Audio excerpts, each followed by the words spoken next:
Lagyan mo na ng friend. Pinagpawisan mo, lahat ng nagsitago. Ayun na po. Nakasan niyo yung ano nyo ha. Kayo na natago tayo. Ang ingay nyo. Gandaan niyo yung kanta ha. Okay. Oo. Ay, baba ka. Malia, kanta ka.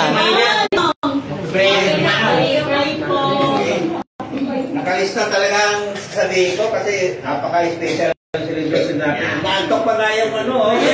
Nakagising eh. Akala na kasi walang ganap lang eh. Sige, manalangin tayo para kay Francis. Our most heavenly Father, our Almighty God, nandito na naman po kami ngayon para sa isang special gathering to celebrate and to offer in your name the birthday of our brother Francis today in this month of September 18. Inihiling po namin mahal na Panginoon ang iyong patnubay sa buhay ni Francis at ang showers of blessings para sa kanya, yung siklig kung maaari Panginoon, para sa kanyang pamilya at mga anak, at most especially, iregalo mo po sa kanya ngayon at kagalingan ng kanyang may bahay na si Anami. In Jesus' name. At sa lahat ng nandito, Panginoon, ibigay mo rin sa kanila ang mga biyaya at patnubay na